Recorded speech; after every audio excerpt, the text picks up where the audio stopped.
स्कूलमधून गणित शिकलो आणि कॉलेजमधून डिग्री मिळाली, पण कमवलेला पैसा कसा वाढवायचा हे मात्र कधीच कुणी शिकवलं नाही. आणि म्हणूनच आपण खूप पैसा कमवतो, खूप मेहनत करतो, मात्र वेल्थ क्रिएट करू शकत नाही. तर यामागचे काय कारण आहेत ते आपण आज समजून घेणार आहोत.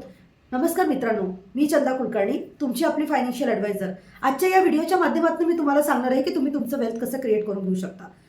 3 रूल्स मी तुम्हाला सांगणार आहे जे तुम्हाला सातत्याने फॉलो करायचे आहेत. नंबर 1, सगळ्यात पहिले आपल्याला इन्व्हेस्टमेंट करायची आहे आणि नंतरच आपल्याला एक्सपेन्सेस मॅनेज करायचे आहेत. जनरली आपण काय करतो आहे की आपण पहिले एक्सपेन्सेस मॅनेज करतो आणि उरला तर मग आपण इन्व्हेस्टमेंट करू, या विचाराने आपण अख्ख्या आयुष्यभर कधीच इन्व्हेस्टमेंट करू शकत नाही.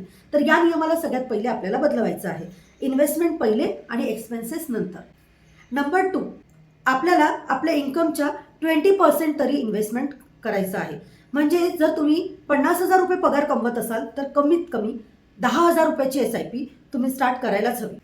तरच तुम्ही तुमचं गोल्स अचीव करू शकता आणि तुम्ही वेल्थ क्रिएट करू शकता. नंबर 3, तुम्ही जी SIP केलेली आहे त्या SIPला वाढ देखील तेवढीच महत्त्वाची आहे, कारण दरवर्षी महागाई दर वाढतो आहे आणि दरवर्षी तुमचा पगार देखील वाढतो आहे. तर 10% जसा पगार वाढतो तसंच आपल्या SIPला देखील 10% दरवर्षी स्टेप अप करायला विसरू नका. हे 3 रूल नक्की फॉलो करा आणि मला सुद्धा फॉलो करा. इतरांना देखील ही रील नक्की शेअर करा. Thank you so much.